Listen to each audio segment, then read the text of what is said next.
Avant de commencer à apprendre les bases de la création de pièces, d'assemblage et de dessin, j'aimerais prendre quelques minutes pour vous présenter quelques zones importantes de l'interface de SolidWorks avec lesquelles vous allez interagir pendant le reste de ce cours. Je vais commencer par appuyer sur l'icône « Nouveau ». Une fenêtre apparaîtra vous demandant si vous souhaitez créer une pièce, un assemblage ou un dessin. Ce sont les trois principaux types de fichiers avec lesquels vous travaillerez dans SolidWorks. Si cette fenêtre ne ressemble pas à celle affichée sur votre écran, notez le bouton « Avancer » en bas. La section « Avancer » vous donne accès à des modèles supplémentaires et c'est là que vous pouvez accéder à des modèles personnalisables, quelque chose dont nous parlerons dans une autre leçon. Pour ce cours, j'utiliserai la fenêtre « Novice ». Je sélectionnerai « Pièces » et lorsque je cliquerai sur « OK », SolidWorks ouvrira un document de pièces vierges. À droite se trouve la zone graphique, l'espace de travail où vous interagissez graphiquement avec vos pièces, assemblage ou dessin. Cette zone à gauche s'appelle l'arborescence de conception du gestionnaire de fonctions. L'arborescence des fonctions affichera des commandes et des informations pour les pièces, les assemblages ou les dessins, ainsi que pour différentes fonctions dans chacun. En gros, cette arborescence est une méthode pour interagir avec les éléments, tels que les esquisses et les fonctionnalités affichées dans la zone graphique. Ne vous inquiétez pas exactement de ce que cela signifie pour l'instant. Nous entrerons beaucoup plus en détail sur la façon d'utiliser ces deux zones tout au long du cours. Ensuite, concentrez votre attention sur cette rangée d'icônes au-dessus de la zone graphique. Ces icônes constituent le gestionnaire de commandes. Le gestionnaire de commandes est simplement une façon ingénieuse d'organiser les commandes nécessaires pour utiliser SolidWorks, sans prendre trop de place à l'écran. Notez les onglets en bas du gestionnaire de commandes. Chaque onglet du gestionnaire de commandes contient des outils spécifiques pour différentes fonctions dans SolidWorks. Le gestionnaire de commandes changera automatiquement pour afficher un ensemble différent d'outils, selon que vous créez une pièce, un assemblage ou un dessin, où vous pouvez simplement cliquer sur les onglets en bas pour afficher un ensemble particulier de commandes. Je peux cliquer sur l'onglet « Esquisse » pour voir les outils d'esquisse et sur l'onglet « Fonctionnalités » pour voir les outils de fonctionnalité. Ne vous inquiétez pas trop de ce que sont les outils de fonctionnalité et les outils d'esquisse pour l'instant. Nous les couvrirons en détail plus tard dans le cours.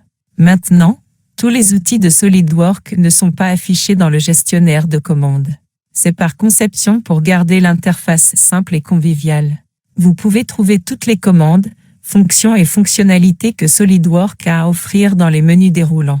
Comme pour la plupart des applications basées sur Windows, les menus déroulants sont situés en haut de l'interface. Pour les révéler, il suffit de survoler le logo SolidWorks dans le coin supérieur gauche ou d'appuyer sur la touche Alt. Si j'appuie sur l'icône en forme de punaise, les menus déroulants resteront épinglés à l'écran, même lorsque je déplacerai le curseur. Une dernière note sur le gestionnaire de commandes. Par défaut, il affiche les icônes avec une description textuelle. Pour désactiver les descriptions textuelles, faites un clic droit sur le gestionnaire de commandes et décochez « Utiliser de grands boutons avec texte ». Pendant toute la durée de cette instruction, les descriptions textuelles seront désactivées sur toutes les icônes pour permettre un affichage plus facile de toutes les commandes disponibles. Dans le coin supérieur droit de l'interface de SolidWorks se trouve la boîte de recherche, que vous pouvez utiliser pour trouver vos fichiers SolidWorks ou rechercher dans le fichier d'aide, les forums de la communauté ou la base de connaissances. La fenêtre de recherche vous permet également de trouver et d'exécuter une commande simplement en tapant son nom ici. Donc, si vous avez du mal à trouver une fonctionnalité ou une commande particulière dans la liste déroulante, vous pouvez simplement la rechercher ici sous « Commande » et y accéder immédiatement. Voici une autre astuce rapide pour lancer des commandes. Si vous appuyez sur la touche S, un menu de raccourci apparaîtra et vous pourrez lancer la commande à partir de là. Lorsque vous appuyez sur la touche S, cela active également automatiquement la recherche de commandes dans la barre de recherche. Vous pouvez donc taper une commande et la trouver de cette manière aussi. Notez également l'icône des lunettes « Montrez-moi » ici à côté de la commande. Lorsque je clique sur cette icône, SolidWorks indiquera la commande dans l'interface utilisateur avec une grande flèche rouge et déplacera le curseur pour survoler l'icône de la commande. Si la commande n'apparaît pas déjà sur une barre d'outils, vous pouvez l'ajouter simplement en la faisant glisser et en la déposant depuis la liste des résultats vers la barre d'outils. Une dernière chose que j'aimerais vous montrer dans cette leçon sont quelques options de SolidWorks dont vous devriez être au courant. Pour accéder aux options de SolidWorks, je peux simplement appuyer sur l'icône des options. Les options de SolidWorks se décomposent en deux catégories.